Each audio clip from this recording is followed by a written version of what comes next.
Hello बच्चों, कैसे हैं आप? आई होप आप सब बहुत अच्छे होंगे और आपकी पढ़ाई भी काफी अच्छी चल रही होगी। बच्चों, हम लोग ऑर्गेनिक केमिस्ट्री का बहुत इंपॉर्टेंट सीरीज की शुरुआत किए हुए हैं और उस सीरीज के अंदर में हमने आपको ऑलरेडी 6 लेक्चर प्रोवाइड करवा चुका है। बच्चों, आज उसी ऑर्गेनिक केमिस्ट्री के अंदर में हम लोग लेक्चर नंबर 7 को डिस्कस करने वाले हैं और इसमें हम लोग IUPAC नोमेनक्लेचर का जो लास्ट क्लास के अंदर स्टार्ट किए हुए थे उसी को थोड़ा सा आगे की ओर बढ़ाएंगे। देखो, लास्ट लेक्चर में हमने IUPAC के रूल के बारे में बताया था, साथ साथ कुछ कंपाउंड IUPAC का भी हम लोगों ने डिस्कस किया हुआ था। आज हम लोग अगले वाले जो पोर्शन है उसके अंदर जो बचे हुए ऑर्गेनिक कंपाउंड्स हैं उन सारे कंपाउंड का IUPAC नोमेनक्लेचर करने की कोशिश करेंगे। इसके बाद अभी 2-3 लेक्चर और IUPAC में आएगा जिसमें नीट की क्वेश्चन, जेई की क्वेश्चन और जेई एडवांस की भी क्वेश्चन हम लोग यहाँ पे कंसीडर करने वाले हैं। जो हमारे पास टॉपिक ऑफ डिस्कशन रहेगा उसमें IUPAC का कौन कौन से पार्ट को हम लोग कवर करने वाले हैं। सबसे पहला हम लोग ईथर के बारे में समझेंगे कि ईथर का IUPAC नोमेनक्लेचर किस तरह से होता है। Aldehyde, ketone, carboxylic acid, nitride, ester, acid chloride, acid amide, amine, sulphonic acid, acid anhydride, thiol, nitroso, azo compound, azide और नाइट्रो कंपाउंड। तो आज की जो वीडियो होगी यहाँ पे इतनी सारे कंपाउंड का IUPAC नोमेनक्लेचर डिस्कस करने वाले हैं। हम लोग आज की इस लेक्चर को बिना देर किए हुए शुरुआत करते हैं और जो आज का हमारे पास पहला और इंपॉर्टेंट टॉपिक जो निकल करके आएगा वो है आपके पास ईथर का IUPAC नोमेनक्लेचर किस तरह किया जाता है। सबसे पहले बेटा अगर ईथर की फंक्शनल ग्रुप देखें तो इसके लिए OR की बात करते हैं। आपको पता है ये बनता कैसे है, तो आप इसको एल्केन से ड्राइव कर सकते हैं। एल्केन से हम लोग एक हाइड्रोजन को हटा दें और यहां पे हम लोग कनेक्ट कर दे बेटा OR, जहां पे R क्या है, this is a alkyl group है कि नहीं। तो यहां पे क्या बन जाएगा, दिस इज अ ROR। मान लो ये R1 है और ये आपके पास R2 है। ध्यान देना यहां पे जरा, R1 और R2 एक दूसरे के बराबर हो सकता है, मतलब R1 और R2 एक दूसरे के बराबर हो सकता है और R1 और R2 एक दूसरे के बराबर नहीं भी हो सकता है। सेम सेम भी हो सकते हैं और एक दूसरे से अलग अलग भी हो सकते हैं। लेकिन R1 और R2 ये दोनों कभी भी बेटा हाइड्रोजन नहीं हो सकता। ये कुछ चीजें होती है इंपॉर्टेंट ईथर के केस में जो आपको ध्यान देना पड़ सकता है। इसके बाद अगर यहीं पे हम लोग इसका IUPAC नोमेनक्लेचर लिखने की कोशिश करें तो आपको मैं एक छोटा सा फॉर्मेट बताता हूं, उसी फॉर्मेट के आधार पे हम लोग ईथर का IUPAC नोमेनक्लेचर करेंगे। देखो, ईथर का जो फॉर्मेट यूज किया जाता है उसके लिए बेटा हम लोग बोलते हैं अल्कोक्सी और एक बोलते हैं हम लोग अल्केन। क्या बोलते हैं? Alkoxy alkane. ठीक है। अच्छा, यहां पे अगर मैं बोलूं एल्कोक्सी, यहां पे उस वाले पार्ट को कंसीडर करेंगे जहां पे लोअर कार्बन अल्काइल होगा और ये वाला हम लोग उसको कंसीडर करेंगे जहां पे हायर अल्काइल कार्बन होंगे। कौन से होंगे? Higher carbon. अब ये लोअर और हायर कार्बन को तभी समझ पाएंगे जब आपकी कुछ एग्जाम्पल लेकर के चली जाएगी। देखो, हमारे पास कुछ एग्जाम्पल रखा गया है। इस वाले कंपाउंड पे अगर आप नोटिस करते हैं, ये आपके पास ईथर का फंक्शनल ग्रुप है। इधर भी एक कार्बन है, इधर भी एक कार्बन है, दोनों तरफ सेम कार्बन है। तो एक कार्बन के लिए बात कर लो अल्कोक्सी और दूसरे कार्बन के लिए बात कर लो एल्केन। तो एक कार्बन के लिए अल्कोक्सी है तो आपका नाम क्या पड़ेगा? मिथॉक्सी नाम पड़ेगा। एक कार्बन के लिए क्या बोल दिए? मिथॉक्सी हो गया। और दूसरे कार्बन के लिए क्या बात कर लिए? एल्केन, तो नाम पड़ेगा इसका मीथेन। क्या पड़ेगा बेटा? मीथेन। क्योंकि एक कार्बन का अल्कोक्सी क्या बनेगा? मिथॉक्सी बनेगा और एक कार्बन का अल्केन क्या बनेगा? तो मीथेन बनेगा। कहानी खत्म हो गई। इस वाले केस में अगर आप नोटिस करो तो इसमें एक कार्बन है एक तरफ और दूसरे तरफ 2 कार्बन है। अब देखो, लोअर कार्बन है, एक वाला कार्बन जो है this is a lower carbon और 2 कार्बन वाला क्या है? हायर कार्बन है। और जो लोअर वाला कार्बन होते हैं वो अल्कोक्सी की तरह काम करेगा और जो हायर कार्बन होते हैं वो एल्केन की तरह काम करेगा। यानी कि एक कार्बन वाला काम होगा अल्कोक्सी के लिए तो बोलेंगे बेटा मिथॉक्सी। क्या बोलेंगे बेटा? मिथॉक्सी बोलेंगे। और जो 2 कार्बन है इसके लिए काम होगा अल्केन का, तो 2 कार्बन के लिए क्या बोलेंगे? इथेन बोलेंगे। आपका IUPAC तैयार हो जाएगा। उसी तरीके से इस कंपाउंड का अगर देखें तो पहले इसके स्ट्रक्चर को दिखा लूं मैं, तो आपके पास होगा CH3CH2O CH3 और फिर क्या हो गया, ये CH3 हो गया। तो IUPAC से लिखने का दो इंपॉर्टेंट रूल हमने लास्ट लेक्चर पे बताया हुआ था। पहले लॉन्गेस्ट चेन को सेलेक्ट करो, फिर उसी चेन का नंबरिंग करो। तो इसमें अगर नंबरिंग करें तो ये 1 हो गया, ये 2 हो गया, ये 3 हो गया, क्योंकि सर लॉन्गेस्ट चेन तो ये वाला है, इधर 2 कार्बन की चेन है, इधर 3 कार्बन की चेन है कि नहीं। अब देखो इधर 2 कार्बन यानी लोअर और इधर 3 कार्बन यानी हाइयर, तो लोअर वाला काम होगा अल्कोक्सी की तरह और हाइयर वाला काम होगा बेटा एल्केन की तरह। तो अगर बात करो अल्कोक्सी सेकेंड कार्बन पर है, तो सेकेंड कार्बन पे क्या प्रेजेंट है बेटा, इथॉक्सी प्रेजेंट है, क्योंकि 2 कार्बन के लिए क्या बात करेंगे, इथॉक्सी बात करेंगे। और 3 कार्बन की है एल्केन, तो हम लोग इसको बोल लेंगे प्रोपेन। क्या बोल लेंगे, प्रोपेन। तो इस तरीके से हम लोग ईथर का IUPAC से नोमेनक्लेचर करते हैं। एक बात ध्यान देना जरा, जैसे R1 और R2 दोनों बराबर हो सकता है, जैसे अगर पहले वाले एग्जांपल देखते हैं तो R1 और R2 दोनों क्या है, बराबर है। अगर R1 और R2 बराबर होता है तो वैसे ईथर के लिए टर्म यूज करते हैं सिमेट्रिकल ईथर। क्या बोलते हैं बेटा, सिमेट्रिकल ईथर का टर्म यूज करते हैं, ठीक है।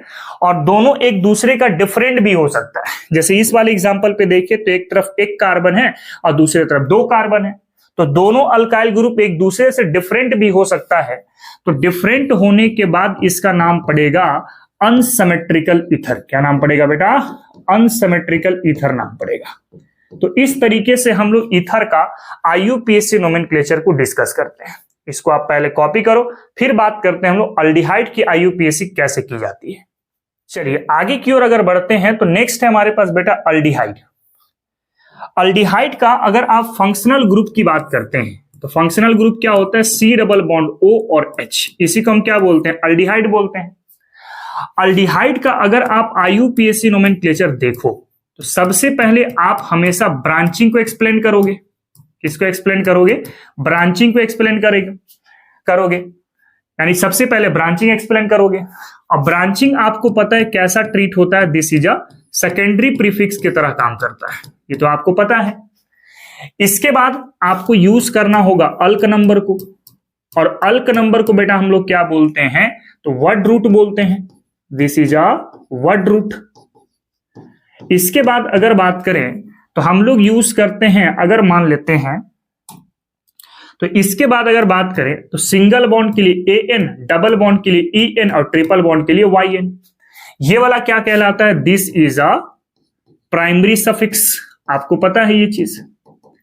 नाउ उसके बाद लास्ट में हम लोग कनेक्ट कर देंगे AL को, और AL क्या है, AL को कहते हैं बेटा सेकेंडरी सफिक्स। क्या बोलते हैं, सेकेंडरी सफिक्स।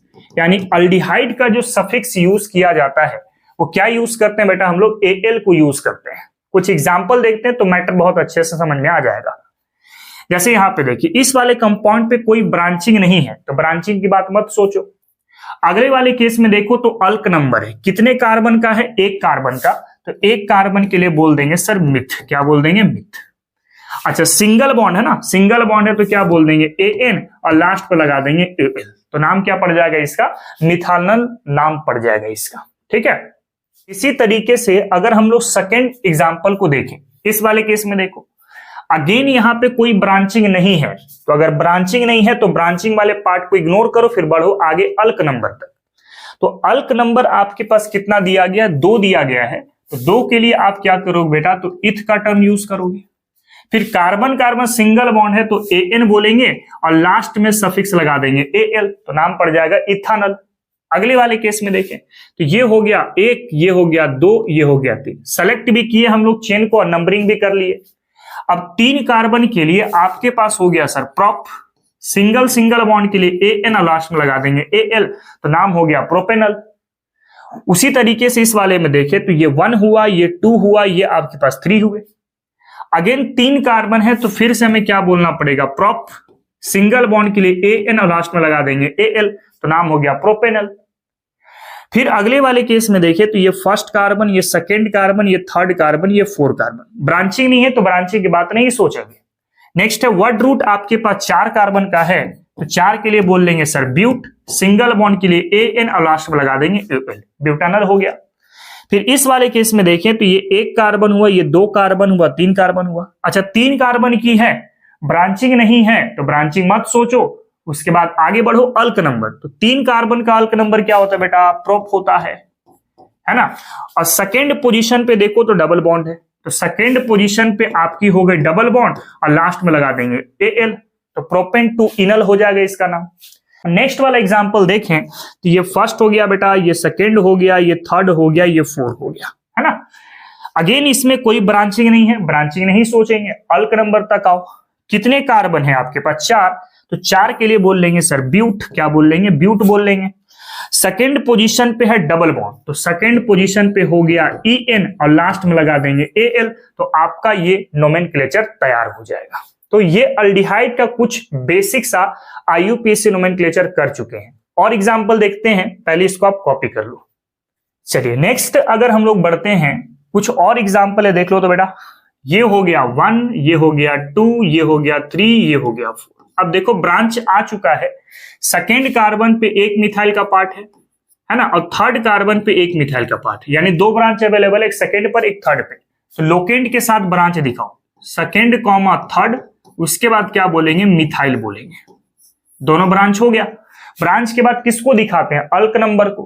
कितने कार्बन का चेन है, 4 कार्बन का, तो बोल लेंगे ब्यूट, सिंगल बॉन्ड के लिए AN और लास्ट में लगा देंगे AL, आपका IUPAC नोमेनक्लेचर रेडी हो चुका है।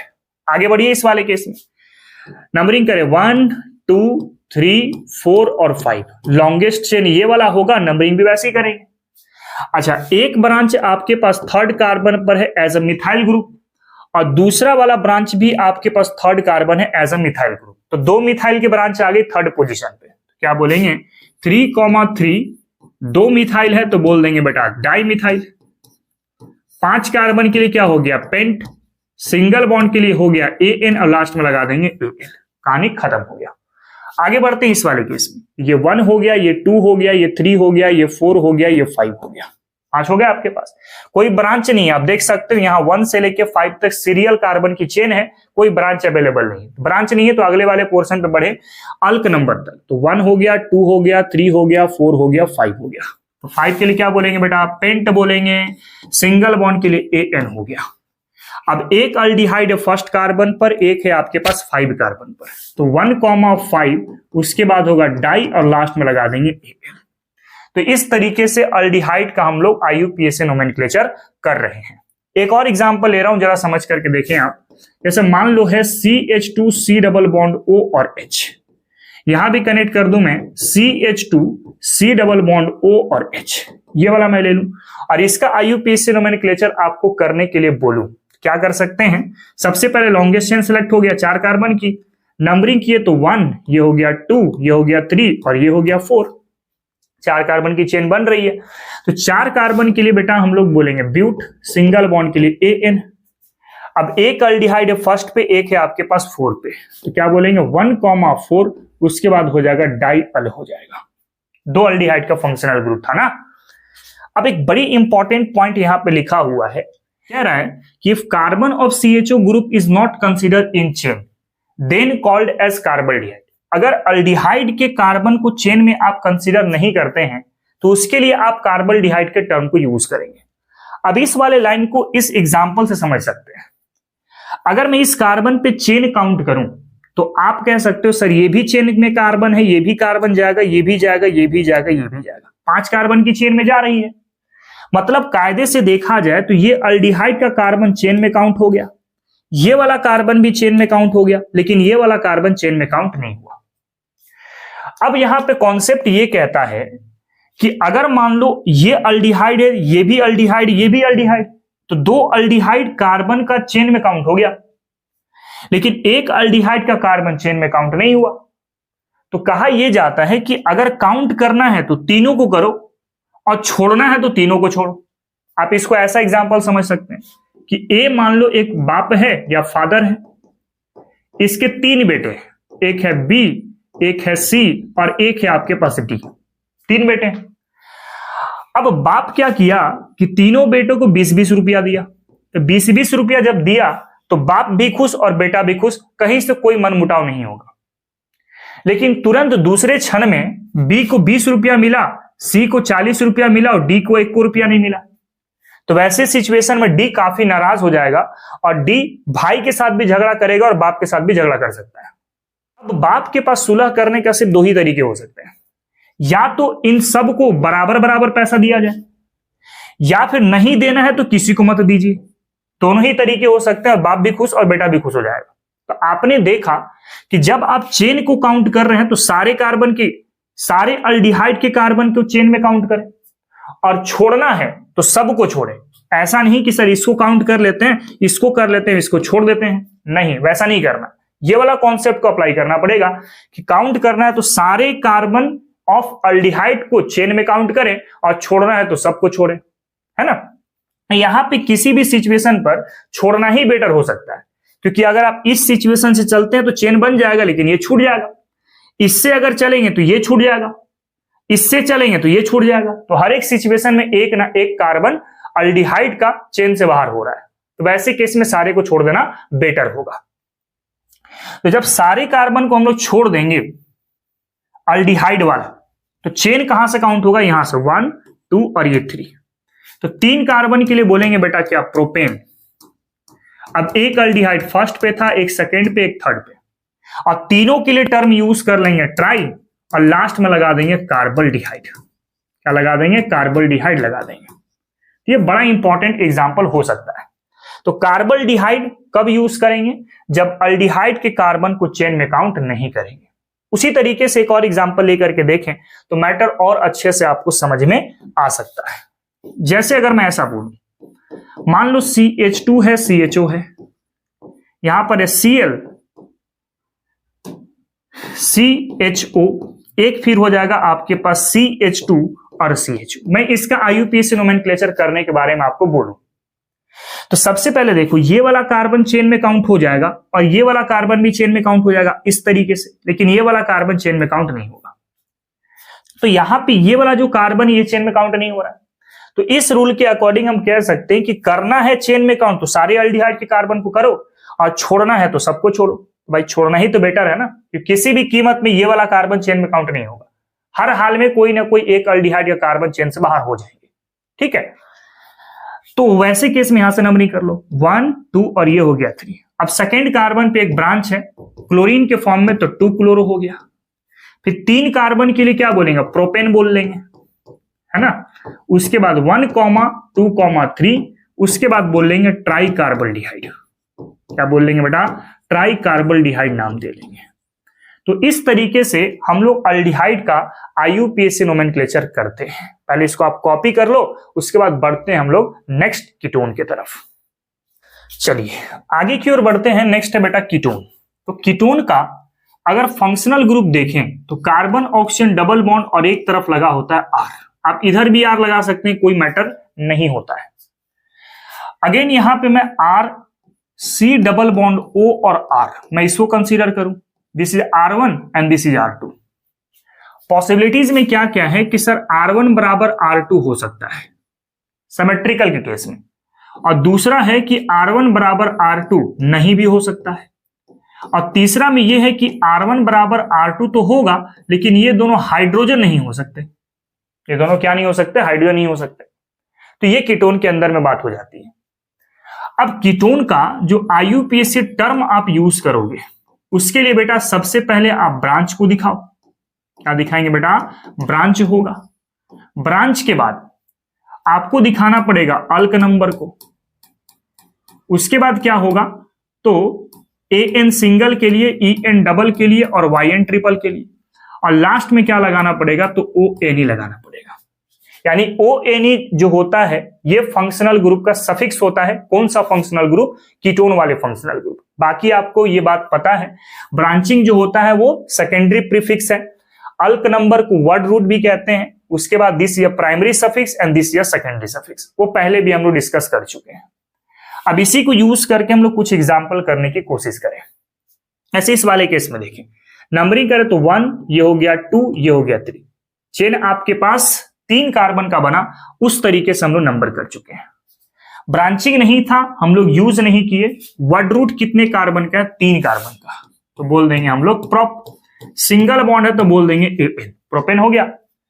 अब सेकेंड पोजीशन पे कीटोन का फंक्शनल ग्रुप है, तो सेकेंड पोजीशन पे क्या होगा? तो ONE होगा। इसका नाम क्या बनेगा? प्रोपेन 2,1 आप इसको ले सकते हैं। अगला वाला एग्जांपल देखें, इधर से करो नंबरिंग 1, ये हो गया 2, ये हो गया 3, ये हो गया 4। ऊपर से करो 1 2 3 और ये हो गया 4। कीटोन के फंक्शनल ग्रुप को नीचे वाले ट्रेंड से 2 नंबर मिल रहा है, ऊपर वाले से क्या मिल रहा है? 3 नंबर मिल रहा है। तो नीचे वाला सही होगा, ऊपर वाला क्या होगा? रॉन्ग होगा। अब अगेन कोई ब्रांचिंग नहीं है, मत यूज करो। अल्क नंबर कितने कार्बन का? 4 कार्बन का, तो 4 के लिए बोलेंगे सर ब्यूट। सिंगल बॉन्ड के लिए AN और सेकेंड पोजीशन पे ONE, तो इसका नाम होगा ब्यूटेन 2,1, आप इसको ले सकते हैं। अगला वाला एग्जांपल देखते हैं। फिर से यहां पे first carbon, second carbon, third carbon, 4 carbon, 5 carbon. Numbering 10 करो 1 2 3 4 5, क्योंकि सेकेंड कार्बन पर कीटोन का फंक्शनल ग्रुप मिल चुका है। अगर आप इधर से भी करके चेक करना चाहो तो कर सकते हो, लेकिन इस वाले ट्रेंड से 4 नंबर और इस वाले ट्रेंड से 2 नंबर, यानी कि लोअर वाला सही है और हायर वाला क्या है? रॉन्ग है। अब 5 कार्बन के लिए आपको बोलना पड़ेगा सर पेंट। सिंगल बॉन्ड के लिए AN और सेकेंड पोजीशन पे हो गया ONE हो गया, तो नाम क्या हो गया इसका? पेंटेन 2,1, आप इसको ले सकते हैं। अगला वाला एग्जाम्पल अगर आप नोटिस करते हैं, अगला वाला एग्जाम्पल क्या कह रहा है देखो जरा। इसमें अगर मैं नंबरिंग करूं 1, ये हो गया आपके पास 2, ये हो गया आपके पास 3, ये हो गया आपके पास 4 और ये हो गया आपके पास 5। इधर से भी करके देखो 1 2 3 4 और 5। जब लेफ्ट से चलेंगे तो एक कीटोन सेकेंड पे है, दूसरे वाले 4 नंबर पर है। इधर से चलोगे तो पहला सेकेंड पर है, दूसरे 4 नंबर पर है। यानी दोनों ट्रेंड आपके सही हो सकते हैं, क्योंकि दोनों तरफ से फंक्शनल ग्रुप की नंबरिंग सेम सेम आ रही है। ठीक है। अब ब्रांचिंग नहीं है, ब्रांचिंग नहीं सोचेंगे। वर्ड रूट है 5 कार्बन का, लिखेंगे हम लोग पेंट। सिंगल बॉन्ड के लिए क्या बोल देंगे बेटा? AN बोल देंगे। अब एक कीटोन है सेकेंड पर, एक कीटोन है 4 पर, तो क्या बोलेंगे? 2,4। और 2 कीटोन के लिए क्या बोलेंगे? तो डाइवन यूज करेंगे। ये हो गया इस कंपाउंड का IUPAC नोमेनक्लेचर। ठीक है। अगले वाले केस में देखें, ये फर्स्ट हुआ, ये सेकेंड हुआ, ये थर्ड हुआ, ये 4 हुआ, ये 5 हुआ और ये क्या हो गया? 6 हो गया। इधर से करके देखोगे तो ये ज्यादा नंबर आएगा, ये थोड़ा सा कम नंबर पर आएगा, यानी ये वाला ट्रेंड आपका क्या है? सही है। अब देखो तो 4 पोजीशन पे एक ब्रांच आ चुका है मिथाइल के फॉर्म में। किस फॉर्म में बेटा? मिथाइल के फॉर्म में। तो लिखो पहले 4 पोजीशन पे आ गया सर मिथाइल। ब्रांचिंग की बात हो गई। वर्ड रूट देखेंगे तो 6 कार्बन का वर्ड रूट है। 6 कार्बन के लिए क्या बोलेंगे? हेक्स। सिंगल बॉन्ड के लिए AN। अब कीटोन एक सेकेंड कार्बन पर है, एक थर्ड कार्बन पर है, तो बोल लेंगे यहाँ पे 2,3 और उसके बाद क्या होगा? तो डाइवन यूज करेंगे इसको। ठीक है। तो इस तरीके से बेटा हम लोग कीटोन का IUPAC नोमेनक्लेचर करते हैं। पहले इसको जरा कॉपी करो, उसके बाद फिर हम लोग डिस्कस करते हैं कुछ और इंपॉर्टेंट एग्जांपल, है ना। नेक्स्ट अगर हम लोग डिस्कस कर ले, यहाँ पे नेक्स्ट है आपके पास कार्बोक्सिलिक एसिड। तो कार्बोक्सिलिक एसिड का जो फंक्शनल ग्रुप होता है C डबल बॉन्ड O और फिर क्या होगा? OH होगा। This is a carboxylic acid. और कार्बोक्सिलिक एसिड में क्या लिख सकते हैं? RC डबल बॉन्ड O और फिर क्या हो गया? OH हो गया। अब यहां पे जो R होगा ये आपके पास हाइड्रोजन भी हो सकता है, या फिर आप CH3 भी ले सकते हैं, या CH3 से बड़ा वाला अल्काइल ग्रुप भी ले सकते हैं। 2 कार्बन, 3 कार्बन, 4 कार्बन, आपको जो लेके चलना पड़े। अगर यहां पे IUPAC का फॉर्मेट आप लिखना चाहें तो सबसे पहले बेटा आपको ब्रांचिंग एक्सप्लेन करना है ना। किसको एक्सप्लेन करेंगे? ब्रांचिंग एक्सप्लेन करेंगे। ब्रांचिंग के बाद आपको दिखाना होगा अल्क नंबर को। अल्क नंबर बोले तो वर्ड रूट। सिंगल बॉन्ड के लिए AN, डबल के लिए EN और ट्रिपल के लिए YN, और लास्ट में लगा देंगे ओइक एसिड। क्या लगा देंगे? Oic acid. अगर ये फॉर्मेट माइंड में रखते हैं तो कार्बोक्सिलिक एसिड का कोई भी नोमेनक्लेचर आप आसानी से कर सकते हैं। देखिए कुछ एग्जांपल है। एक कार्बन है तो एक कार्बन के लिए बोलेंगे बेटा मिथ। सिंगल बॉन्ड के लिए होगा AN और लास्ट में लगा देंगे ओइक एसिड, तो नाम पड़ेगा मिथानोइक एसिड। कर सकते हैं। फिर यहां पे आ जाइए, फर्स्ट कार्बन हो गया, सेकेंड कार्बन हो गया। 2 कार्बन के लिए क्या बोलेंगे बेटा? इथ बोलेंगे। AN और लास्ट में हो गया ओइक एसिड, तो इसका इथानोइक एसिड नाम पड़ जाएगा। अगले वाले में देखें तो ये first carbon, second carbon, third carbon, तो 3 कार्बन के लिए हो गया सर प्रोपेन, और लास्ट में लगा देंगे ओइक एसिड, तो बन गया ये प्रोपानोइक एसिड। फिर उसी तरीके से अगले वाले में देखें तो ये 1 हो गया, ये 2 हो गया, ये 3 हो गया, ये 4 हो गया। 4 कार्बन के लिए बोलेंगे बेटा ब्यूटेन, और लास्ट में लगा देंगे ओइक एसिड, तो नाम पड़ गया इसका ब्यूटानोइक एसिड, है ना। उसी तरीके से अगर मान लो अगला वाला एग्जांपल देखें आप, इस वाले केस में इसको देखो तो ये फर्स्ट कार्बन, ये second carbon, third carbon, fourth carbon, branching नहीं है, मत सोचो, वर्ड रूट तक आओ। 4 कार्बन का जो वर्ड रूट होगा, तो 4 कार्बन के वर्ड रूट को आप क्या बोलेंगे? ब्यूट बोलेंगे, है ना। अब देखो सेकेंड पोजीशन पे डबल बॉन्ड आया हुआ है, तो सेकेंड पोजीशन पे हो गया सर इन, और लास्ट में लगा देंगे ओइक एसिड, तो इसका नाम क्या पड़ा? ब्यूटेन टू इनोइक एसिड आप इसको कह सकते हैं, ठीक है। अगला वाला में अगर आप नोटिस करें, नेक्स्ट जो एग्जांपल इसको अगर आप देखें तो नंबरिंग यहां से होगा 1, ये हो गया 2, ये हो गया 3, ये हो गया 4, ये हो गया 5। कोई भी ब्रांच नहीं है तो ब्रांच मत सोचो। अल्क नंबर देखो 5 कार्बन का है तो बोल देंगे सर पेंट। सब कार्बन के बीच में सिंगल बॉन्ड है तो बोल देंगे AN, और लास्ट में लगा देंगे सर ओइक एसिड, तो नाम क्या पड़ गया इसका? पेंटानोइक एसिड नाम पड़ गया, है ना। तो इस तरीके से हम लोग कार्बोक्सिलिक एसिड का IUPAC नोमेनक्लेचर को देखें। तो पहले आप जरा इसको कॉपी करो, उसके बाद कुछ और एग्जांपल डिस्कस करते हैं। कुछ और एग्जांपल है, देख लो। सबसे पहला काम, लॉन्गेस्ट चेन सेलेक्ट करके नंबरिंग करो, तो ये 1 हो गया, ये 2 हो गया, ये 3 हो गया, ये 4 हो गया। देखो एक मिथाइल ग्रुप सेकेंड कार्बन पर है, एक मिथाइल ग्रुप थर्ड कार्बन पर है, 2 मिथाइल का पार्ट है, तो सेकेंड कॉमा क्या होगा? थर्ड। 2 मिथाइल था तो बोलेंगे डाई मिथाइल। ब्रांचिंग आपका एक्सप्लेन हो चुका है। इसके बाद है 4 कार्बन, तो 4 कार्बन के लिए क्या बोलेंगे? ब्यूट। सब सिंगल बॉन्ड के लिए AN, और लास्ट में क्या लगा देंगे? Oic acid. नाम क्या पड़ा बेटा इसका? 2,3 डाई मिथाइल ब्यूटानोइक एसिड। उसी तरीके से अगले एग्जाम्पल को भी अगर आप देखें, अगला वाला एग्जाम्पल को अगर आप देखें तो ये हो गया बेटा फर्स्ट कार्बन, ये हो गया सेकेंड कार्बन, ये हो गया थर्ड कार्बन। ब्रांच है नहीं तो ब्रांच को मत सोचो। 3 कार्बन है तो 3 कार्बन के लिए बोलेंगे प्रॉप, है ना। सेकेंड कार्बन पे एक डबल बॉन्ड है तो सेकेंड कार्बन पे हो गया सर EN, और लास्ट में लगा देंगे ओइक एसिड, तो नाम क्या पड़ा इसका?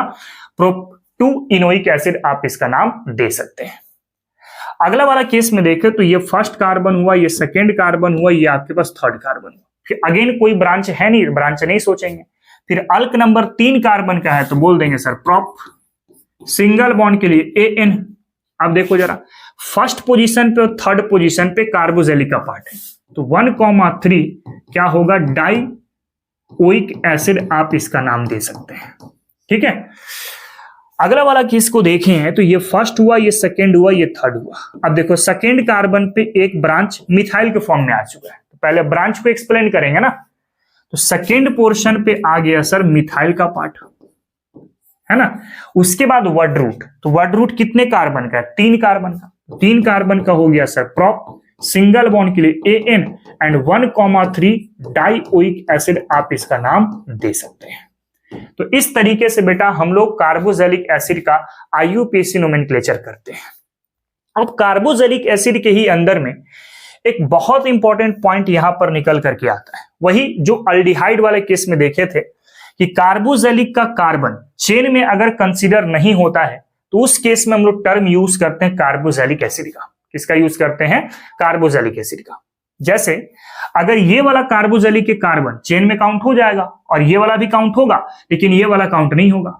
तो मैंने अभी थोड़ी देर पहले एक बात बताया था कि अगर कंसीडर करना है तो सारे कार्बोक्सिलिक के कार्बन को चेन में कंसीडर करो, और अगर एक को छोड़ दिए तो सबको भी छोड़ना पड़ जाएगा। जैसे अल्डिहाइड वाले केस में आपने देखा था, तब नंबरिंग कहां से हुई थी? यहां से 1, 2 और ये हो गया था आपके पास 3। अब 3 कार्बन के लिए बोलेंगे सर प्रॉप। सिंगल बॉन्ड के लिए AN हो गया। एक कार्बोक्सिलिक फर्स्ट पे है, एक सेकंड पे, एक थर्ड पर है, क्या बोलेंगे? 1,2,3। उसके बाद होगा try carboxylic acid, try carboxylic acid, है ना। तो इस तरीके से बेटा हम लोग IUPAC नोमेनक्लेचर कार्बोक्सिलिक एसिड का करते हैं, है ना। पहले जरा आप इसको कॉपी करो, उसके बाद फिर हम लोग नेक्स्ट अगले टॉपिक की तरफ बढ़ने की कोशिश करते हैं। नेक्स्ट अगर हम लोग डिस्कस करें यहाँ पे, वो है आपके पास नाइट्राइल। क्या है बेटा? नाइट्राइल। देखो नाइट्राइल जो होता है ना, उसका फंक्शनल ग्रुप होता है CN। क्या होता है? CN। अगर मैं यहां पे RCN लेकर के चलूं, R जो है आपका, ये हाइड्रोजन भी आप ले सकते हैं, या फिर एक कार्बन या एक कार्बन से ज्यादा भी आप कंसीडर कर सकते हैं R के जगह पर। ठीक है। अगर इसका IUPAC आप देखना चाहते हो, वही सबसे पहले आपको ब्रांचिंग देखना होगा, जो हम लोग का फॉर्मेट रहता है। उसके बाद देखना होगा सर अल्क नंबर को। उसके बाद सिंगल बॉन्ड के लिए AN, डबल के लिए EN और ट्रिपल के लिए क्या होगा? तो YN होगा। और लास्ट में हम लोग लगा देंगे बेटा नाइट्राइल। क्या लगाएंगे? नाइट्राइल लगाएंगे। This is a nitrile. अब एक बात जरा समझने की कोशिश करें आप, है ना। जैसे N कॉन्सोनेंट है, और जो आपने यहां से E को हटाया वो क्या था? भावेल था। अगर ये भावेल है, ये कॉन्सोनेंट है, तो E को लिखना पड़ता है। इसी को यूज करके कुछ एग्जांपल करते हैं। देखो कितने कार्बन है बेटा? 2 कार्बन है। ब्रांचिंग है नहीं तो ब्रांचिंग नहीं सोचेंगे। 2 कार्बन है तो 2 कार्बन के लिए बोलेंगे सर इथ। क्या बोलेंगे? इथ। सिंगल बॉन्ड के लिए ANE। E को भी लिखना पड़ेगा, क्योंकि इसके बाद आप जब नाइट्राइल लिखोगे ना, तो नाइट्राइल का N कॉन्सोनेंट है और E क्या है? भावेल्स है। तो भावेल और कॉन्सोनेंट में भावेल को हम लोग रिमूव नहीं करेंगे। ठीक है। दोनों भावेल हो जाता तब E को हम लोग हटा देते हैं। अगले वाले केस में देखें तो 3 कार्बन है, तो 3 कार्बन के लिए बोलेंगे सर प्रोपेन, और लास्ट में लगा देंगे नाइट्राइल। तो प्रोपेन नाइट्राइल इसका नाम हो जाएगा। अगले वाले में देखें तो नंबरिंग करो, ये 1 हुआ, ये 2 हुआ और ये 3 हो गए। 3 कार्बन आ गए, तो 3 कार्बन के लिए बोलेंगे सर प्रोप। अब डबल बॉन्ड सेकेंड पोजीशन पर है, तो डबल बॉन्ड हो गया सेकेंड पोजीशन पर ENE, और लास्ट में लगा देंगे सर नाइट्राइल। क्या लगा लेंगे? नाइट्राइल लगा लेंगे। तो इसका IUPAC नोमेनक्लेचर क्या बना? प्रोप टू इन नाइट्राइल आप इसको कह सकते हैं। अगला वाला एग्जांपल देखें, ये फर्स्ट कार्बन, ये सेकेंड कार्बन, ये थर्ड कार्बन, ये 4 कार्बन। अब थर्ड कार्बन पे एज अ ब्रांच एक मिथाइल ग्रुप आ चुका है, तो पहले ब्रांच को एक्सप्लेन करो। थर्ड पोजीशन पे है सर मिथाइल का पार्ट। थर्ड पोजीशन पे कौन सा पार्ट है? मिथाइल का पार्ट है। और उसके बाद 4 कार्बन का वर्ड रूट है, तो 4 कार्बन के लिए क्या बोलेंगे? ब्यूट और ANE, और लास्ट में लगा देंगे नाइट्राइल। क्या लगा लेंगे? नाइट्राइल।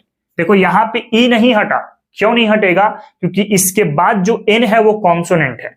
कॉन्सोनेंट और भावेल में आपको भावेल को हटाना नहीं है। अगर ये भी भावेल है होता और ये भी भावेल होता, तब वैसे सिचुएशन में E हट जाता। बेटर जानकारी के लिए आप लास्ट लेक्चर को ले सकते हैं। चलिए इसके बाद अगर डिस्कस करते हैं बेटा, तो है हमारे पास एस्टर। एस्टर का फंक्शनल ग्रुप क्या होता है? तो इसके लिए बोलते हैं RC डबल बॉन्ड O और OR। This is ester. अब एस्टर में अगर देखें तो RC डबल बॉन्ड O और OR, ये जो आपके पास R होता है ना ऑप्शन के बाद वाला, इसके लिए हम टर्म यूज करेंगे अल्काइल के लिए, और ये वाला जो होगा इसके लिए टर्म यूज करेंगे अल्कानोएट के लिए। क्या बोलेंगे? अल्कानोएट का टर्म यूज करेंगे। ठीक है। तो इसका अगर आप IUPAC का फॉर्मेट देखते हैं, तो पहले तो ब्रांचिंग देखना पड़ेगा, उसके बाद वर्ड रूट। अब यहां पे एक चीज को ध्यान देना है, पहले तो ये वाला अल्काइल को एक्सप्लेन करना है। एकदम ध्यान से फॉर्मेट देखते चलना, बहुत सारे बच्चे को एस्टर में दिक्कत होता है। ऑप्शन के बाद वाले अल्काइल को पहले एक्सप्लेन कर दो, और ये वाले कार्बन के चेन को बाद में एक्सप्लेन करो, तो ये बन जाएगा अल्कानोएट। क्या बन जाएगा? अल्कानोएट बन जाएगा। एग्जाम्पल के लिए अगर यूज करें तो बेटर आपको समझ में आ सकता है। अगर आप यहां पे देखें तो ये वाला कौन सा पार्ट है? एक कार्बन वाला पार्ट है, यानी एक कार्बन के लिए अल्काइल क्या होगा? तो मिथाइल कह सकते हैं। क्या बोल सकते हैं बेटा? मिथाइल बोल सकते हैं। अब एक वाला अल्काइल पार्ट कंसीडर हो गया, फिर से एक कार्बन है ये, तो एक कार्बन के लिए क्या बोलते हैं? मीथेन। और लास्ट में क्या लगा देंगे? तो O8 लगा देंगे, तो इसका नाम क्या पड़ गया? मिथाइल मिथानोएट इसका नाम पड़ गया। तो एस्टर के लिए जो IUPAC का फॉर्मेट होता है वो अल्काइल अल्कानोएट होता है। अभी और भी एग्जांपल करेंगे, उससे पहले जरा आप इसको कॉपी कर लो, उसके बाद फिर हम लोग बढ़ेंगे अगला कुछ और एग्जांपल की तरफ। ठीक है। चलिए एस्टर के केस में कुछ और एग्जांपल डिस्कस करें। जैसे यहां पर लिखा हुआ है, तो ये तो हो गया अल्काइल का पार्ट। इसके लिए क्या बोल लेंगे बेटा, तो मिथाइल बोल लेंगे। एक ही कार्बन था तो मिथाइल बोल लिए। फिर यहां पे कितने कार्बन है, 2 कार्बन, तो 2 कार्बन के लिए क्या बोलते हैं, इथेन। और लास्ट में क्या लगा देंगे, ओएट लगा देंगे, तो नाम हो गया इसका मिथाइल इथानोएट नाम ले सकते हैं। इस वाले केस में देखो ये क्या है, इथाइल का पार्ट है, तो पहले इथाइल लिख लेंगे। हमेशा याद रखना कि ऑप्शन के बाद वाले को पहले एक्सप्लेन कर रहे हैं हम लोग, ऑप्शन के बाद वाले को पहले एक्सप्लेन कर रहे हैं, तो इथाइल हो गया। फिर 2 कार्बन है तो 2 कार्बन के लिए बोलेंगे सर इथेन, और लास्ट में लगा देंगे ओएट, इसका नाम हो गया इथाइल इथानोएट। अगेन इसमें देखें तो ये क्या है, ऑप्शन के बाद वाला 1 कार्बन है तो आप इसको मिथाइल बोल लो, क्या बोल लेंगे, मिथाइल। फिर कितने कार्बन, 1 2 3, तो 3 कार्बन के लिए क्या बोलेंगे, प्रोपेन, और लास्ट में लगा देंगे ओएट। तो ये इसका आईयूपीएसी नोमेनक्लेचर हो गया। इस वाले केस में देखो ऑक्सीजन के बाद कितने कार्बन है, 2 कार्बन, तो 2 कार्बन के लिए बोल लेंगे सर इथाइल, क्या बोल लेंगे, इथाइल। फिर कितने कार्बन, 1 2 3 और 1 4, तो 4 कार्बन के लिए बोलना पड़ेगा सर ब्यूटेन, और लास्ट में आप लगा दो ओएट, तो बन जाएगा इसका इथाइल ब्यूटानोएट। उसी तरीके से यहां पर देखें आप, ये कितना कार्बन हो गया, 2 कार्बन, तो 2 कार्बन के लिए सर बोल दिए हम लोग इथाइल, ये फर्स्ट हो गया।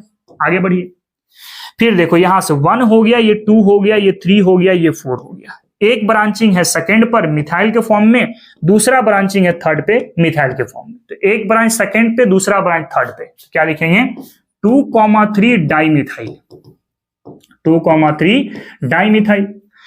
उसके बाद कितने कार्बन हो गए, 4 कार्बन, तो 4 कार्बन के लिए सर बोल लेंगे ब्यूटेन, और लास्ट में लगा देंगे ओएट लगा देंगे। तो इसका आईयूपीएसी नोमेनक्लेचर क्या हुआ, इथाइल 2,3 डाइमिथाइल ब्यूटानोएट, आप इसको ले सकते हैं।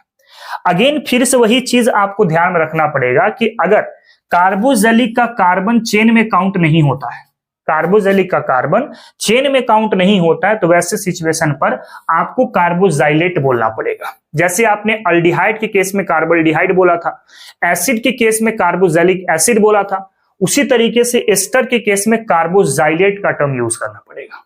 पहले इसको कॉपी करो, कुछ और एग्जांपल डिस्कस करेंगे हम लोग। चलिए, तो नेक्स्ट हम लोग यहां पे डिस्कस करते हैं, तो है आपके पास एसिड क्लोराइड। ठीक है, एसिड क्लोराइड का अगर आप आईयूपीएसी के लिए फंक्शनल ग्रुप पहले देख लो, तो C डबल बॉन्ड OCl, इसको हम लोग एसिड क्लोराइड बोलते हैं, है ना। और आप ले सकते हैं यहाँ पे RC डबल बॉन्ड O और Cl, this is acid chloride. अब यहां जो R है, इसके जगह पे आप हाइड्रोजन भी ले सकते हैं, या एक कार्बन या एक कार्बन से ज्यादा भी कंसीडर कर सकते हैं। ठीक है, इसके बाद अगर यहां पे आईयूपीएसी की बात सोचें, तो पहले तो सर आपको ब्रांचिंग एक्सप्लेन करना है, ब्रांचिंग बोलो या सब्स्टिट्यूएंट बोलो, बात बराबर पड़ने वाला है। ब्रांचिंग के बाद आपको देखना है यहाँ पे अल्क नंबर, क्या देखना पड़ेगा, अल्क नंबर। उसके बाद सिंगल बॉन्ड के लिए AN, डबल के लिए EN, और ट्रिपल के लिए क्या होगा, YN होगा। और लास्ट में हम लोग सफिक्स लगा देंगे ओवाइल क्लोराइड, क्या लगा देंगे बेटा, ओवाइल क्लोराइड हम लोग सफिक्स लगा देंगे। अब देखो O क्या है, भावेल्स है, और यहाँ पे E भी क्या होता, भावेल्स होता, तो दोनों भावेल्स में से हम लोग E को साइड कर देंगे। अब जरा एग्जांपल के आधार पर समझने की कोशिश करें। ब्रांचिंग नहीं है, कितना कार्बन है, एक कार्बन, तो एक कार्बन के लिए सर मिथ बोल लो। सिंगल बॉन्ड हो गया तो AN, और लास्ट में लगा देंगे ओवाइल क्लोराइड, नाम क्या पड़ गया इसका, मीथेनोइल क्लोराइड नाम पड़ गया। उसी तरीके से यहां पे देखो, तो ये एक कार्बन हुआ, ये दूसरा कार्बन हो गया। 2 कार्बन के लिए क्या बोलेंगे बेटा, इथेन बोलेंगे, और लास्ट में लगा देंगे ओवाइल क्लोराइड, तो इसका नाम हो गया इथेनोइल क्लोराइड। अगेन तीसरा वाला देखें, यहां पे ये फर्स्ट हुआ, ये सेकेंड हुआ, ये थर्ड हुआ, तो 3 कार्बन के लिए क्या बोलेंगे, प्रोपेन, और लास्ट में लगा देंगे ओवाइल क्लोराइड, तो इसका नाम पड़ गया प्रोपोनोइल क्लोराइड। उसी तरीके से अगले वाले केस में देखें, तो ये 1 हुआ, ये 2 हुआ, ये 3 हुआ, ये 4 हुआ। 4 कार्बन के लिए क्या बोलेंगे बेटा, तो ब्यूटेन बोलेंगे, और लास्ट में लगा देंगे ओवाइल क्लोराइड, तो ब्यूटेनोइल क्लोराइड हो जाएगा ना। बहुत सिंपल सा है, अगर आप ध्यान से देखते चलोगे तो ये सारा मैटर आपको बहुत आसानी से समझ में आ जाएगा। पहले इसको आप कॉपी करो, कुछ और एग्जाम्पल डिस्कस करते हैं। नेक्स्ट अगर हम लोग यहाँ पे बात करें, नेक्स्ट है हमारे पास एसिड अमाइड। तो एसिड अमाइड के लिए अगर आप बात करो, सबसे पहले इसका functional group C double bond O, और फिर क्या होगा, NH2 होगा, दिस इज एसिड अमाइड। और एसिडामाइड कैसे लिखते हैं? This is R C double bond O और NH2, दिस इज एसिडामाइड, है ना। अब R की जगह पे यहां भी हाइड्रोजन होगा या फिर एक कार्बन या एक कार्बन से ज्यादा अल्काइल ग्रुप कंसीडर कर सकते हैं। अगर मैं बेटा यहां पे IUPAC लिखूं, सबसे पहले आपको दिखाना पड़ेगा सर ब्रांच को, यानी ब्रांचिंग को दिखाना पड़ेगा विथ लोकेशन। इसके बाद हमें वर्ड रूट की बात करनी होगी, यानी अल्क नंबर देखना होगा। इसके बाद होगा सिंगल बॉन्ड के लिए AN, डबल के लिए EN और ट्रिपल के लिए YN, और लास्ट में जोड़ना होगा अमाइड। क्या जोड़ना होगा? अमाइड। कुछ एग्जाम्पल देखते हैं तो बहुत अच्छे से क्लियर हो जाएगा। एक कार्बन है, एक कार्बन के लिए क्या बोलेंगे? मिथ बोलेंगे। लास्ट में लगाएंगे AN और फिर क्या होगा? अमाइड हो जाएगा। तो ये नाम हो गया मिथानामाइड, हो गया नाम इसका। अगेन देखो, ये फर्स्ट कार्बन, ये दो कार्बन, तो दूसरे कार्बन के लिए आप बात करेंगे इथेन, सिंगल के लिए AN और लास्ट में लगा देंगे अमाइड, तो इथानामाइड इसका नाम हो जाएगा। तीसरा फिर देखें तो ये 1 हुआ, ये 2 हुआ, ये 3 हुआ, तो 3 कार्बन के लिए हो गया सर प्रोप। उसके बाद AN और लास्ट में लगा देंगे अमाइड, तो प्रोपानामाइड आप इसको कह सकते हैं। फिर इस वाले केस में देखें 1, 2, 3 और 4, देखो थर्ड पोजीशन पे एक मिथाइल का पार्ट आ गया, इसका पार्ट आया, मिथाइल का पार्ट आया। तो पहले ब्रांचिंग देखेंगे तो क्या हुआ? 3 मिथाइल हो गया। क्या हो गया? 3 मिथाइल।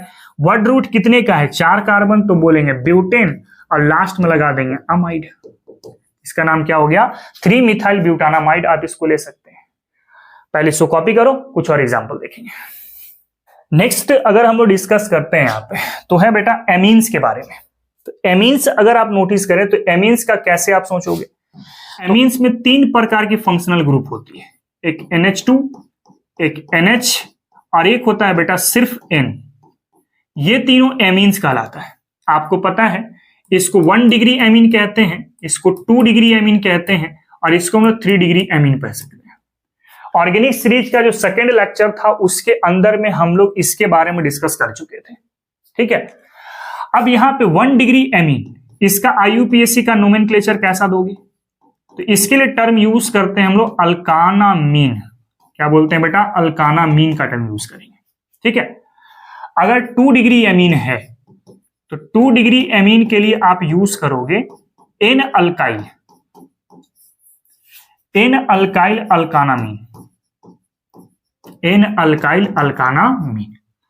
और अगर आपके पास 3 डिग्री एमीन है तो 3 डिग्री एमीन के लिए बोलेंगे N, N di alkyl alkanamine, di alkyl alkanamine, ठीक है। अब यहां पे कुछ चीजें आपको ध्यान देना है। देखो N और N के साथ, मतलब N के साथ जो अल्काइल लगा है ना, ये हमेशा कंसीडर होगा बेटा लोअर कार्बन वाला। कौन सा कंसीडर होगा? लोअर कार्बन वाला आप कंसीडर करोगे। जबकि जो एमीन के साथ कनेक्ट है, किसके साथ बेटा? एमीन के साथ जो कनेक्ट है उसके लिए हम लोग बात करेंगे हाइयर कार्बन वाला। कौन सा? Higher carbon. अब इसको बेटर समझने के लिए कुछ एग्जांपल देख लेते हैं हम लोग। जैसे यहां पे देखो तो ये है बेटा 1 डिग्री एमीन। क्या है? 1 डिग्री एमीन है। क्यों? क्योंकि सर फंक्शनल ग्रुप कौन सा लगा हुआ है? तो NH2 लगा हुआ है। तो NH2 अगर फंक्शनल ग्रुप होता है तो 1 डिग्री एमीन के नाम से जानते हैं, ठीक है ना। अब कितने कार्बन है? 1 कार्बन। तो 1 कार्बन के लिए अल्क नंबर क्या बोलते हैं? तो मिथेन बोलते हैं, और लास्ट में AN और फिर लगा दो एमीन, तो इसका नाम पड़ गया क्या? मिथानामीन नाम पड़ गया। फिर इस वाले में देखो तो ये कितना डिग्री एमीन है बेटा? तो 2 डिग्री एमीन है। तो 2 डिग्री एमीन में IUPAC का फॉर्मेट क्या होगा? N अल्काइल अल्कानामीन, मतलब एक अल्काइल N के साथ जाएगा और दूसरा अल्काइल एमीन के साथ जाएगा। तो अल्काइल के साथ यानी N के साथ कौन जाएगा? जो लोअर कार्बन होगा। एमीन के साथ कौन जाएगा? तो जो हाइयर कार्बन होगा। तो आप देखें तो यहाँ पे दोनों तरफ कार्बन सेम है ना, तो किसी को भी N के साथ लगा लो और किसी को भी एमीन के साथ लगा लो। तो N के साथ हो गया सर मिथाइल का पार्ट, है ना, और दूसरा एमीन के लिए बात करें तो मिथानामीन इसको कह लीजिए, मिथानामीन कह लीजिए इसको। समझ रहे बात कैसे हो रहा है? एक जो हुआ N के साथ गया और दूसरा जो हुआ एमीन के साथ गया। एकदम सिंपल सा बात है। अब इस वाले केस में देखोगे तो सर ये 3 डिग्री एमीन है। अब इसमें क्या है? देखो तीनों के तीनों अल्काइल ग्रुप सेम सेम है, तो 2 अल्काइल ग्रुप N के साथ लगा लो और एक अल्काइल ग्रुप को एमीन के साथ लगा लो, तो दो को अगर अल्काइल के साथ लगाए, दो को अगर एन के साथ लगाए तो एन एन क्या हो गया, डाइमिथाइल हो गया, डाइमिथाइल। और एक जो बचा, देखो दो यूज हो गया एन के साथ, एक बचा हुआ है ना, तो एक को एमीन के साथ लगा दो, तो क्या हो गया इसका, मिथानामीन हो जाएगा। यहीं पे एक और एग्जांपल ले लो तो मैटर और अच्छे समझ में आ जाएगा, जैसे CH3NC2H5 और यहां पर है CH2 एंड CH3। अब जरा सोचने की कोशिश करो इसका आईयूपीएसी नोमेनक्लेचर क्या होगा। देखो ये मिथाइल का पार्ट है बेटा, ये आपके पास इथाइल का पार्ट है, और ये है आपके पास 3 कार्बन प्रोपाइल के साथ। तो जो हाइयर कार्बन है उसके साथ तो एमीन वाला जाएगा ना, एमीन वाला पार्ट हाइयर कार्बन के लिए होगा और एन वाला पार्ट लोअर कार्बन के लिए होगा। लोअर कार्बन में एक 2 कार्बन एक 3 कार्बन है, तो ये भी एन के साथ जाएगा और ये भी एन के साथ जाएगा। दोनों अलग अलग है तो अलग अलग दिखाना पड़ेगा। जैसे एन के साथ पहले इथाइल लिख लिए क्योंकि ई अल्फाबेट में पहले आएगा, फिर एक होगा एन के साथ आपका मिथाइल, एन के साथ हो गया आपका मिथाइल, ये दूसरा हो गया आपके पास, इन दोनों की एक्सप्लेनेशन हो गई। तीसरा है 3 कार्बन के लिए बोलेंगे सर प्रोप, और लास्ट में लगा देंगे अमीन लगा देंगे, तो इसका नाम क्या हो गया, एन इथाइल एन मिथाइल प्रोपानामीन, इसका आप नाम ले सकते हैं। तो इस तरीके से हम लोग एमीन का आईयूपीएसी नोमेनक्लेचर करते हैं। कॉपी करो, कुछ और एग्जांपल देखेंगे दूसरे कंपाउंड के लिए। चलिए बच्चों, तो हम लोग बढ़ते हैं, नेक्स्ट आईयूपीएसी है हमारे पास सल्फोनिक एसिड का। ठीक है, तो सल्फोनिक एसिड का फंक्शनल ग्रुप होता है S डबल बॉन्ड O और फिर हो गया OH। This is a functional group of sulphonic acid. Compound दिखाएं, क्या लिख सकते हैं, RS डबल बॉन्ड O और फिर हो गया आपके पास OH। This is a sulphonic acid, है ना। अच्छा, ये जो R है, ये R कभी भी आपका हाइड्रोजन नहीं हो सकता। R जब भी होगा एक कार्बन या एक कार्बन से ज्यादा अल्काइल ग्रुप आप लेके चलेंगे। इसका अगर बेटा आईयूपीएसी नोमेनक्लेचर आप देखोगे तो इसका आईयूपीएसी हम लोग बोलते हैं, पहले तो आपको ब्रांचिंग दिखाना है। क्या दिखाना पड़ेगा, ब्रांचिंग दिखाना पड़ेगा, और ब्रांचिंग के बाद आपको दिखाना पड़ेगा अल्क नंबर, उसके बाद देना होगा ANE, फिर ENE या फिर YNE अगर आपके पास सिंगल बॉन्ड, डबल बॉन्ड और ट्रिपल बॉन्ड का कंसेप्ट होता है, और लास्ट में लगाना पड़ेगा बेटा सल्फोनिक एसिड। क्या लगाना पड़ेगा, सल्फोनिक एसिड आपको लास्ट में लगाना पड़ेगा। तो इस तरीके से अगर आप फॉर्मेट माइंड में रखिएगा तो आप सल्फोनिक एसिड का नोमेनक्लेचर कर सकते हैं। अब एक चीज ध्यान देना, हम लोग यहाँ पे ई को साइड नहीं कर रहे, क्यों, क्योंकि सल्फोनिक एसिड का एस एक कॉन्सोनेंट का पार्ट है, भावेल्स नहीं है। अगर एस भी भावेल होता तब ई को साइड कर देते हैं हम लोग, लेकिन ये कॉन्सोनेंट है और ये भावेल है, तो भावेल को हमने रहने दिया और कॉन्सोनेंट की भी हमने रहने दिया। फॉर्मेट को यूज करने के बाद हम लोग नोमेनक्लेचर देखें क्या काम होगा। जैसे एक कार्बन है तो एक कार्बन के लिए क्या बोलेंगे बेटा, एक कार्बन के लिए बोल देंगे मीथेन, और लास्ट में लगा देंगे सल्फोनिक एसिड, तो इसका नाम क्या पड़ेगा, मीथेन सल्फोनिक एसिड नाम ले सकते हैं। उसी तरीके से यहां पे देखो, ये एक कार्बन हो गया, 2 कार्बन हो गया, 3 कार्बन हो गया, 3 कार्बन है ना, तो 3 कार्बन के लिए क्या बोलेंगे, प्रोपेन, और लास्ट में लगा देंगे सल्फोनिक एसिड, तो आपका नोमेनक्लेचर रेडी हो जाएगा। समझ रहे बात को, कॉपी करें इसको, फिर कुछ और एग्जांपल देखते हैं। नेक्स्ट है बेटा हमारे पास एसिड अनहाइड्राइड। तो पहले आप समझ लो एसिड अनहाइड्राइड होता क्या है। देखो इसका जो डेरिवेशन होता है ना, वो कार्बोजेलिक एसिड से ही होकर के आती है। जैसे ये आपके पास एक कार्बोजेलिक एसिड है और ये आपके पास दूसरा कार्बोजेलिक एसिड है। अगर दोनों के बीच में हम लोग एक वाटर मॉलिक्यूल बाहर कर देते हैं, याद रखना, अगर किसी मॉलिक्यूल से आप वाटर को बाहर करते हैं, किसी मॉलिक्यूल से अगर आप वाटर को बाहर करते हैं ना, तो उसके लिए हम टर्म यूज करते हैं बेटा डिहाइड्रेशन। क्या बोलते हैं हम लोग, डिहाइड्रेशन। डिहाइड्रेशन का मतलब क्या होता है, removal of water from any compound कह सकते हैं। यहाँ पे एसिड लिखा हूं क्योंकि एसिड से हम लोग वाटर को रिमूव कर रहे हैं, ठीक ना। तो ये डिहाइड्रेशन कराना है, तो यहां से आप एक वाटर मॉलिक्यूल को बाहर कर दो। ये हमने यहां से वाटर को बाहर कर दिया। जब वाटर को बाहर किए, कार्बन को कनेक्ट कर दो ऑक्सीजन के साथ, तो आपके पास बना RC double bond O, RC double bond O, ये हो गया आपके पास ऑक्सीजन। तो ये वाला जो कंपाउंड आपको दिखाई दे रहा है, इसके लिए हम टर्म यूज करते हैं बेटा एसिड अनहाइड्राइड। क्या बोलते हैं, एसिड अनहाइड्राइड बोलते हैं। अच्छा, एसिड अनहाइड्राइड का जो आपने डेरिवेशन किया, वो डेरिवेशन आपने कहां से किया है? तो कार्बोजेलिक एसिड से ही किया है। कहां से किया है? कार्बोजेलिक एसिड से ही किया है। तो इसका आईयूपीएसी नोमेनक्लेचर जो होगा ना, थोड़ा बहुत आपकी कार्बोजेलिक एसिड से भी मैच करेगा। अगर आप इसका आईयूपीएसी देखें तो इसका आईयूपीएसी का फॉर्मेट हम लोग यूज करेंगे अल्कानोइक अनहाइड्राइड आप कह सकते हैं। अगर उससे पहले ब्रांचिंग वगैरह होगा तो उसको भी आप कनेक्ट करें। मैं यहाँ पे वर्ड रूट के बाद की कहानी लेके चला हूं। जैसे कुछ एग्जाम्पल है, आप जरा समझने की कोशिश करें कैसे ये काम हो रहा है।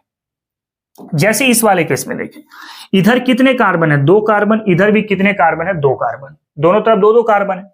तो 2 कार्बन के आप बोलोगे सर इथेन, और लास्ट में लगा देंगे ओइक, और उसके बाद हो गया अनहाइड्राइड। क्या बोलेंगे? अनहाइड्राइड। ठीक है। अगले वाले केस में देखो तो एक तरफ है 2 कार्बन और एक तरफ है आपके पास 3 कार्बन, है ना। तो 2 कार्बन वाला के लिए हो गया इथानोइक। 3 कार्बन वाला जो था, 2 कार्बन हो गया, 3 कार्बन को क्या बोल दिए हम लोग? तो प्रोपानोइक बोल दिए, प्रोपानोइक। और लास्ट में लगा देंगे बेटा अनहाइड्राइड। क्या लगा देंगे? अनहाइड्राइड लगा देंगे। ठीक है, इस तरीके से काम लेके चलेंगे हम, है ना।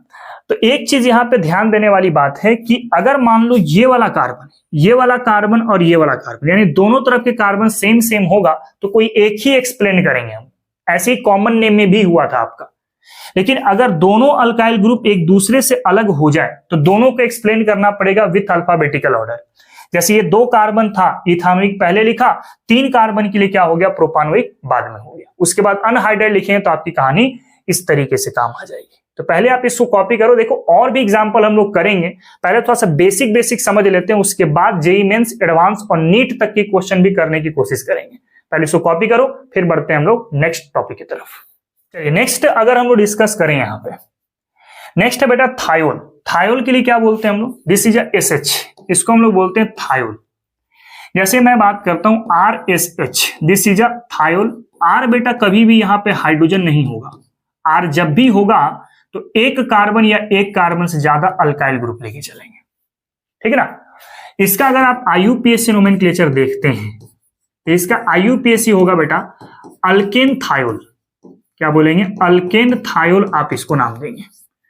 अब फिर से वही, ई को हमें नहीं हटाना क्योंकि टी आपके पास कॉन्सोनेंट है और ई आपके पास भावेल है, तो भावेल को भी रहने देंगे और कॉन्सोनेंट को भी रहने देंगे। कुछ कंपाउंड का नोमेनक्लेचर करें। एक कार्बन के लिए क्या बोलेंगे बेटा? तो मिथ बोलेंगे।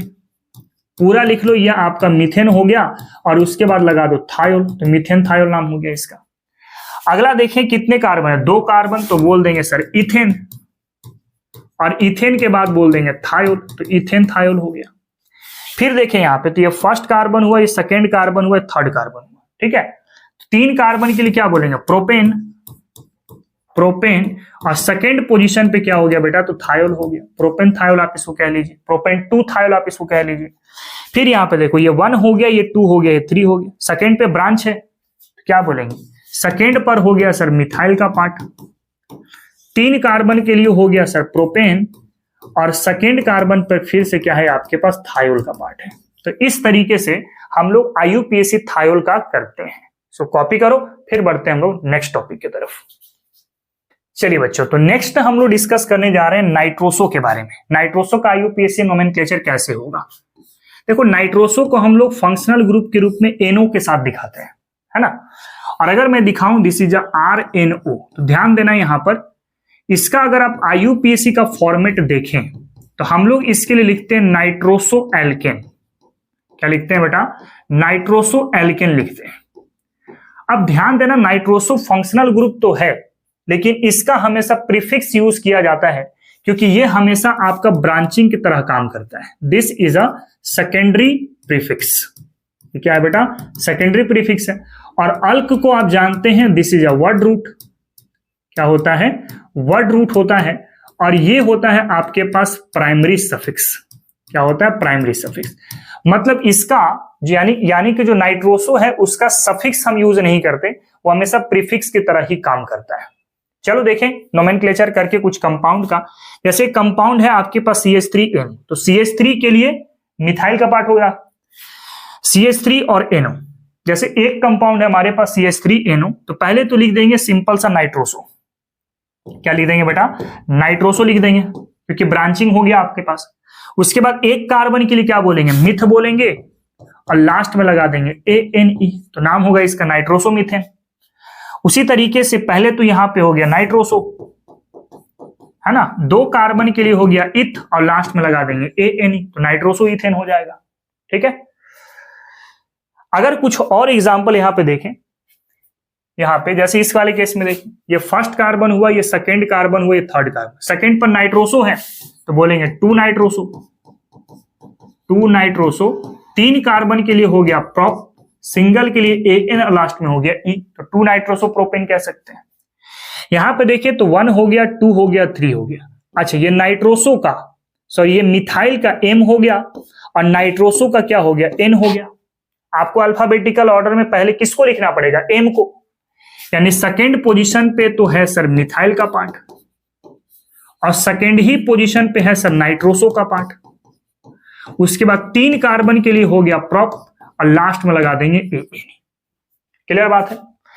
तो नेक्स्ट है बेटा हमारे पास एजो कंपाउंड। एजो कंपाउंड के लिए अगर मैं बात करूं तो आप इसको बोलते हैं RN डबल बॉन्ड N और फिर होता है R। अगर आप इसका IUPAC से लिखने का फॉर्मेट देखें तो 2 अल्काइल हैं, तो बोलते हैं इसको हम लोग डाई अल्काइल। क्या बोलते हैं? Die alkyl. फिर 2 अजो का पार्ट है तो बोलेंगे डाई, और लास्ट में लगा देंगे जीन, तो इसका नाम होगा डाई अल्काइल डायाजीन, आप इसको कहते हैं। कुछ एग्जाम्पल देखें तो मैटर आपको अच्छे से समझ में आएगा। जैसे आप इस वाले केस में देखें, 2 मिथाइल का पार्ट है तो नाम डायरेक्ट दे देंगे डाई मिथाइल, डाई मिथाइल। फिर 2 नाइट्रोजन है तो 2 नाइट्रोजन के लिए डाइजो बोलेंगे, यानी डाई अजीन, और लास्ट में हो जाएगा ENE हो जाएगा, तो इसका नाम होगा डाई मिथाइल डायाजीन आप कह सकते हैं। इसका नाम क्या होगा? इधर भी इथाइल इधर भी इथाइल है, तो बोलना पड़ेगा इसका डाई इथाइल, फिर लिखना पड़ेगा डायाजीन लिखना पड़ेगा। तो इस तरीके से आप इसका IUPAC नोमेनक्लेचर करेंगे। चलिए नेक्स्ट है आपके पास अजाइड। तो अजाइड का जो फंक्शनल ग्रुप होता है वो सिंपल N3 की बात करते हैं। जैसे RN3 की बात करें तो इसका जरा, अगर इसका आप IUPAC यूज करते हैं तो टर्म लगाते हैं हम लोग अजाइडो एल्केन। क्या लगाते हैं बेटा? अजाइडो एल्केन लगाते हैं। यानी अगेन जो अजाइडो है उसका सिर्फ प्रीफिक्स यूज होगा, इसका कोई भी सफिक्स यूज नहीं होता है। ठीक है, सिर्फ इसका क्या होगा? प्रीफिक्स ही यूज होगा। This is a secondary prefix, यानी इसका आप सफिक्स यूज नहीं कर सकते। मतलब ये हमेशा ब्रांचिंग की तरह या फिर सब्स्टिट्यूएंट की तरह ही काम करेगा। एग्जाम्पल देखिए, अजाइड और ये हो गया मिथेन, तो हम लोग नाम क्या देंगे? दिस इज अ अजाइडोमिथेन नाम देंगे इसको। क्या नाम देंगे? अजाइडोमिथेन। उसी तरीके से यहां पे अजाइड और ये हो गया इथेन का पार्ट, तो इसका नाम होगा अजाइडो इथेन। क्या नाम होगा? अजाइडो इथेन नाम होगा। फिर इसके लिए एक स्पेशल नाम देते हैं, इनऑर्गेनिक का है ना, किसका बेटा? इनऑर्गेनिक का पार्ट है ये। This is a sodium azide. क्या नाम देते हैं इसको हम लोग? सोडियम अजाइड नाम देते हैं। आगे भी यूज करेंगे हम लोग ऑर्गेनिक के रिएक्शन के लिए, है ना। तो अजाइड का इस तरीके से IUPAC नोमेनक्लेचर किया जाता है। कॉपी करें, बढ़ते हैं हम लोग नेक्स्ट टॉपिक पर। नेक्स्ट है बेटा हमारे पास नाइट्रो कंपाउंड। तो नाइट्रो कंपाउंड के लिए अगर मैं बात करूं, नाइट्रो कंपाउंड का फंक्शनल ग्रुप क्या होता है? तो NO2 होता है। जैसे हम लोग लेते हैं RNO2, this is nitro compound. Nitro compound का अगर आप IUPAC देखें तो इसके लिए टर्म यूज करेंगे बेटा नाइट्रो एल्केन का। क्या बोलेंगे? Nitro alkene. अगेन जो नाइट्रो है ये हमेशा कैसा काम करता है? सेकेंडरी प्रीफिक्स की तरह काम करता है, यानी कि इसके लिए भी हम लोग सफिक्स का टर्म यूज नहीं करते, यानी कि ये वाला भी आपका ब्रांचिंग की तरह काम करेगा या फिर सब्स्टिट्यूएंट की तरह काम करेगा। एक और इंपॉर्टेंट चीज है यहाँ पे, ये जो R है ये कभी भी आप हाइड्रोजन नहीं ले सकते। यहाँ पे अगर आप हाइड्रोजन लेके चलेंगे तो नाइट्रस एसिड नाम पड़ जाएगा उसका। चलते हैं कुछ एग्जाम्पल उठाते हैं, फिर इसका IUPAC नोमेनक्लेचर करो। तो नाइट्रो पहले लिख दो आप, नाइट्रो। नाइट्रो एक कार्बन के लिए हो गया मिथ, और लास्ट में लगा देंगे ANE, तो नाम हो गया नाइट्रोमीथेन। फिर से आपके पास है नाइट्रो और 2 कार्बन के लिए इथ, और लास्ट में लगा देंगे ANE, तो नाइट्रोइथेन हो जाएगा।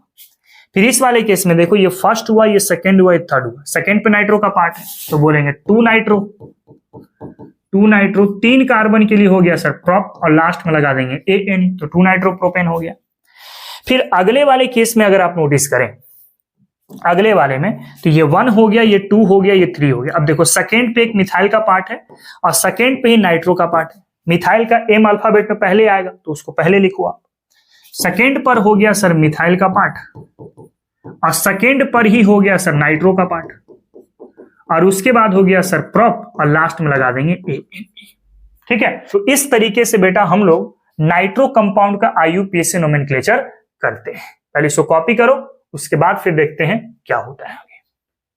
तो बच्चों आज की लेक्चर हम लोग यहीं पे खत्म करेंगे। हम लोग लगभग इस वीडियो के अंदर में 16 इंपॉर्टेंट ऑर्गेनिक कंपाउंड का IUPAC नोमेनक्लेचर कर चुके हैं। तो आज के लेक्चर पे हम लोग इतना ही रखने वाले हैं। मिलेंगे फिर हम लोग नेक्स्ट क्लास पर एक नए जोश के साथ, नए उमंग के साथ। आज के लिए इतना ही। जय हिंद, जय भारत और जय विज्ञान।